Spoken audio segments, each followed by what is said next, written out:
यूं ही नहीं ताज ताज बन जाता है। शिल्पकारों का हुनर और चुनिंदा संगमरमर ताज को नायाब बनाते हैं। कुछ ऐसे ही चुनिंदा जगहों से बस खास ही चुनकर लाता हूँ।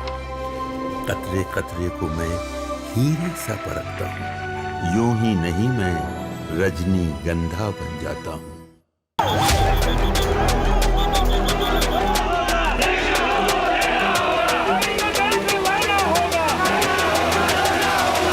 वो गांधीयन सोच का आदमी रहा है। इराक में अनरेस्ट अगर होता है तो इसकी जिम्मेदार सिर्फ और सिर्फ हमारी गवर्नमेंट होगी। गवर्नमेंट नहीं चाहती है कि यहाँ पीस हो। देश की एकता और अखंडता को खराब करने में कोई भी जो इस प्रकार का कोशिश है उसको बर्दाश्त नहीं किया जा सकता।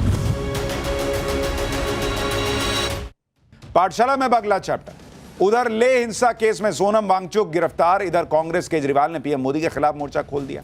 सोनम वांगचुक के खिलाफ वो कौन से सबूत की एनएसए लगाकर गिरफ्तारी हो गई, अब आगे क्या होने वाला है, क्या जेनजी का आंदोलन भड़कने वाला है, अब इस सब का जवाब देता हूं। सोनम वांगचुक को लेकर देश की राजनीति में बड़ा बवाल हो गया है। कांग्रेस और केजरीवाल ने पीएम मोदी के खिलाफ मोर्चा खोल दिया। सोनम वांगचुक को लेकर हमने कल भी आपसे कहा था कि लेह हिंसा को लेकर जिस तरह के आरोप वांगचुक पर लगे हैं उनके खिलाफ एक्शन हो सकता है, और आज वो एक्शन हो गया। लेह हिंसा केस में सोशल एक्टिविस्ट सोनम वांगचुक को गिरफ्तार कर लिया गया है। हिंसा भड़काने के 48 घंटे के अंदर ही वांगचुक को न सिर्फ गिरफ्तार किया गया बल्कि उन पर एनएसए यानी नेशनल सिक्योरिटी एक्ट भी लगा दिया गया। इस एक्ट के तहत गिरफ्तार होने वाले व्यक्ति को आसानी से जमानत नहीं मिलती।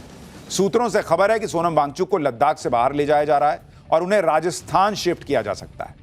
सोनम वांगचुक की गिरफ्तारी तो अभी तय हो गई थी कि जब गृह मंत्रालय ने उनके भड़काऊ भाषणों पर सवाल उठाए थे। सोनम वांगचुक को भी पता था कि उनकी गिरफ्तारी होने वाली है, इसलिए वो कह रहे थे कि उनकी गिरफ्तारी हुई तो हालात बिगड़ जाएंगे।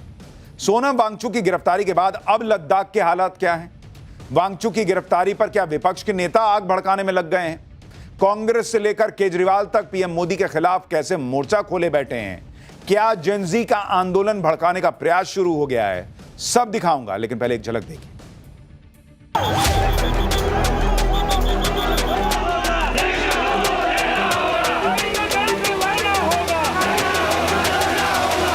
वो गांधीयन सोच का आदमी रहा है। इराक में अनरेस्ट अगर होता है तो इसकी जिम्मेदार सिर्फ और सिर्फ हमारी गवर्नमेंट होगी। गवर्नमेंट नहीं चाहती है कि यहाँ पीस हो। देश की एकता और अखंडता को खराब करने में कोई भी जो इस प्रकार का कोशिश है उसको बर्दाश्त नहीं किया जा सकता।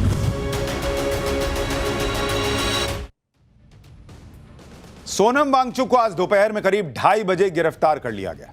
वांगचुक को पहले ही अपनी गिरफ्तारी का अंदेशा था, इसलिए वो गिरफ्तारी से बचने के लिए डर दिखा रहे थे कि चीजें और बिगड़ जाएंगी। सोनम वांगचुक ने कल ही कह दिया था कि वो जेल जाने के लिए तैयार हैं, लेकिन उनके जेल जाने से समस्याएं कम नहीं होंगी बल्कि समस्याएं और बढ़ जाएंगी। उन्हें लग रहा था कि कुछ ऐसा मामला बनाकर उन पर एनएसए लगा दिया जाएगा और 2 साल के लिए जेल में डाल दिया जाएगा। जब सोनम वांगचुक के नेपाल बांग्लादेश की बात करने वाले बयान वायरल हुए, सोनम वांगचुक समझ चुके थे कि उनके खिलाफ सबूतों को जुटा लिया गया है और अब उनका बचना मुश्किल है। आप सुनिए अपने पुराने बयान में सोनम वांगचुक कैसे नेपाल और बांग्लादेश की बात कर रहे थे, क्योंकि नेपाल में 8 सितंबर को ही हिंसा भड़की थी। इसलिए माना जा रहा है कि सोनम वांगचुक का बयान 10 सितंबर के आसपास का होगा, जब उन्होंने भूख हड़ताल शुरू की थी। इसी बयान को लेकर सवाल उठ रहा है कि आप खुद बैठे हुए हैं अनशन पर, खुद कर रहे हैं भूख हड़ताल और दूसरे को बांग्लादेश और नेपाल जैसी हरकतें करने के लिए समझा रहे हैं। सोनम वांगचुक की गिरफ्तारी करके सरकार ने बड़ा चैलेंज उठा लिया है, क्योंकि लद्दाख में वांगचुक का बहुत नाम है। वो युवाओं में लोकप्रिय हैं, लंबे वक्त से लद्दाख को पूर्ण राज्य का दर्जा दिलाने वाले प्रदर्शन के पोस्टर बॉय रहे। इसलिए वांगचुक पर तुरंत एक्शन लेना आसान काम नहीं था।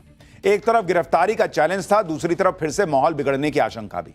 अक्सर सरकारें इस तरह के सिचुएशन में एक्शन को टालने की कोशिश करती हैं कि जब हालात कुछ सामान्य होंगे तब देखा जाएगा। लेकिन मोदी सरकार ने सख्त मैसेज दिया कि लॉ एंड ऑर्डर किसी की लोकप्रियता या उसका असर देखकर काम नहीं करती। और सिर्फ सोनम वांगचुक ही नहीं बल्कि हिंसा में शामिल बाकी लोगों की भी तलाश तेज कर दी गई है। सीसीटीवी फुटेज से पहचान करके एक एक व्यक्ति को पकड़ा जा रहा है। मैसेज साफ है कि हिंसा करने वाले और उसे भड़काने वाला कोई भी हो, नहीं बचेगा बॉस। सोनम वांगचुक को शुक्रवार को गिरफ्तार किया गया है। अगर अब कोई भी कानूनी कार्रवाई होगी तो वो सोमवार को ही होगी। 2 दिन कोर्ट बंद रहता है। अगले कुछ दिनों में लेह को शांत रखने का भी चैलेंज नरेंद्र मोदी सरकार के सामने है, क्योंकि विपक्ष तो सीधे सीधे आंदोलन की धमकी दे रहा है। वांगचुक के समर्थन में आम आदमी पार्टी सड़क पर उतर गई है। जंतर मंतर पर प्रदर्शन हुआ है। आम आदमी पार्टी के नेताओं ने वांगचुक के पोस्टर हाथ में पकड़े हुए थे जिन पर लिखा था सारा देश वांगचुक के साथ। यानी आम आदमी पार्टी इस मुद्दे पर इस मुद्दे को बड़े आंदोलन में बदलने में लगी हुई है। केजरीवाल भी कह रहे हैं कि आज हमारे देश में तानाशाही चरम पर है। तानाशाही और अहंकार करने वालों का अंत बुरा होता है। सोनम वांगचुक की गिरफ्तारी तो तय थी, इसलिए कल ही विपक्ष ये माहौल बनाने में जुट गया कि सोनम वांगचुक की गिरफ्तारी होगी तो बड़ा आंदोलन करना चाहिए। लेकिन सरकार सोनम वांगचुक के साथ ठीक नहीं कर रही है। ये जो विपक्ष आरोप लगा रहा है, विपक्ष कह रहा है कि उन्हें प्रताड़ित किया जा रहा है, इसकी सच्चाई क्या है ये भी जाननी चाहिए। गिरफ्तारी से पहले भी विपक्ष का माहौल वांगचुक को सलाखों से बचा नहीं पाया। वांगचुक की गिरफ्तारी पर कांग्रेस ने कहा है कि वो एनएसए के तहत वांगचुक की गिरफ्तारी का विरोध करते हैं। यह लॉ एंड ऑर्डर पर बीजेपी की नाकामी से ध्यान भटकाने के लिए किया गया है। मोदी सरकार वांगचुक को गिरफ्तार कर इस मुद्दे को दबा नहीं सकती। सरकार को लद्दाख के लोगों के साथ गंभीर तौर पर बातचीत करनी चाहिए। कांग्रेस नेता राशिद अलवी तो यहां तक कह रहे हैं कि यह चिंगारी कहीं आग न बन जाए। सुनिए एक बार। लद्दाख के अंदर जो कुछ हुआ है उसके लिए भारत सरकार जिम्मेदार है। किसान 2 साल तक सड़कों पर बैठा रहा और भारत सरकार ने अपने कानून पर पर्दे डाल दिए थे। यही काम लद्दाख के अंदर हो रहा है। मैं बड़े अदब से प्रधानमंत्री से कहना चाहता हूं, ये चिंगारी है, इसको बुझा दीजिए इससे पहले कि वो आग बन जाए। जाहिर है सरकार चाहती है कि उनकी जमानत ना हो। आपने अगर नेशनल सिक्योरिटी एक्ट के अंदर बंद किया है तो जमानत मिलना आसान नहीं है, इसलिए वो उनको जेल में डाले रखेंगे। आप क्यों नहीं वहां पे स्टेटहुड दे देते, ये सारा मूवमेंट ही खत्म हो जाएगा। मेरे हिसाब से वो भी अनवांटेड है।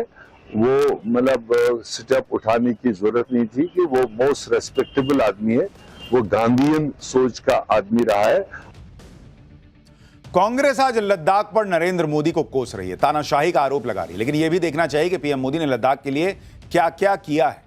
1948 से लद्दाख को जम्मू कश्मीर से अलग करने की मांग हो रही थी। नरेंद्र मोदी ने सत्ता संभालने के 5 साल के अंदर साल 2019 में यह काम कर दिया।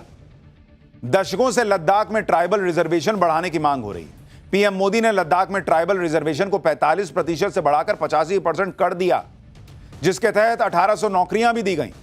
लोकल काउंसिल में महिलाओं को 1/3 रिजर्वेशन दिया गया। लोकल लैंग्वेज भोटी और पुर्गी को ऑफिशियल लैंग्वेज का दर्जा दिया गया। लद्दाख बॉर्डर का इलाका है, भौगोलिक परिस्थिति भी कठिन है। कई सालों से वहां टूरिज्म को बढ़ाने की डिमांड हो रही थी ताकि लोगों की आमदनी बढ़े। इस काम को पूरा करने का जिम्मा भी नरेंद्र मोदी ने उठाया। साल 2020 में रोहतांग पास में अटल टनल को खोला गया, जिससे लोगों का लेह लद्दाख जाना बहुत आसान हो गया। अब 1 साल में लेह में करीब 5.5 लाख टूरिस्ट तक जाते हैं, जबकि इससे पहले सिर्फ 2 लाख लोग जाया करते थे। मतलब डबल से भी ज्यादा का मामला हो गया। अगर नरेंद्र मोदी लेह लद्दाख को बर्बाद करना चाह रहे होते, उस पर ध्यान नहीं दे रहे होते, तो ये सब कर रहे होते। भाई अगर वहां स्टेटहुड नहीं दिया जा रहा है, आप डिमांड कीजिए, आपकी बात सही है। उस डिमांड पे बातचीत की तारीख भी दी गई थी। लेकिन आप हिंसा करके सोचेंगे स्टेटहुड ले लेंगे, ये कैसे बर्दाश्त होगा बॉस? हर चीज का एक संवैधानिक तरीका है ना। और एक आदमी दिख रहा है कि भाई वो उस जगह के लिए काम करने को तैयार है, कर रहा है, तब भी आप जो है वो आग लगाएंगे तो फिर सवाल तो उठेंगे। एकदम से विपक्ष का यह आरोप लगा देना कि मोदी सरकार ने तो लद्दाख पे ध्यान ही नहीं दिया, यह सही नहीं है बॉस। लद्दाख को लेकर एक चैलेंज मोदी सरकार के सामने यह भी है कि कहीं वांगचुक की गिरफ्तारी मौजूदा बातचीत को पटरी से न उतार दे। ऐसा ना हो, इसके लिए अमित शाह ने पहले ही होमवर्क कर लिया है। लेह में हालात को बेहतर करने के लिए गृह मंत्रालय ने अपनी एक खास टीम भेजी है, ताकि हिंसा की वजह से अब तक बातचीत से जो हासिल किया गया है वो बर्बाद ना हो जाए, हिंसा की वजह से बातचीत ना रुकने पाए। गृह मंत्रालय की टीम लेह में सुरक्षा हालात का जायजा ले रही है। इस टीम ने लैब यानी लेह एपेक्स बॉडी, KDA यानी करगिल डेमोक्रेटिक अलायंस के सदस्यों से भी मुलाकात की। लद्दाख को पूर्ण राज्य का दर्जा दिलाने की मांग को लेकर लैब और KDA लंबे वक्त से प्रदर्शन कर रहे हैं। राहत वाली खबर यह है कि हिंसा की वजह से बातचीत में रुकावट नहीं आने दी गई। इस बैठक में यह तय हुआ कि गृह मंत्रालय के साथ अगली बैठक दिल्ली में 27 या 28 सितंबर को हो सकती है। उस मीटिंग में LAB और KDA के सदस्य शामिल होंगे। लद्दाख के सांसद मोहम्मद हनीफ भी बैठक में शामिल होंगे। यानी जो लोग ये कह रहे थे कि अगर सोनम वांगचुक गिरफ्तार हो गए तो एकदम से लेह जल पड़ेगा, ऐसा अभी तक तो कुछ नहीं हुआ। गृह मंत्रालय ने पहले सभी पक्षों से मुलाकात कर ली, अगली मीटिंग की जमीन तैयार हो गई। उसके बाद सोनम वांगचुक की गिरफ्तारी की खबर आई। क्योंकि सोनम वांगचुक ले एपेक्स बॉडी से जुड़े हुए हैं, इसलिए एलएबी के लोग ये चेतावनी दे रहे हैं कि वांगचुक को रिहा किया जाए, नहीं तो उन्हें सरकार की नीयत पर शक होगा। नीयत पे शक हो रहा है, लेकिन शक क्यों हो रहा है? आप बातचीत चाहते हैं, आपका एक पक्ष है, सरकार का अपना एक पक्ष है, लेकिन सबसे बड़ा सवाल यह है कि जिस पूरे देश में अगर यह प्रयास हो रहा है कि शांति रहे, देश आगे बढ़े, तो आप लेह लद्दाख को छोड़ के आगे बढ़ जाएंगे क्या? सवाल ही नहीं है।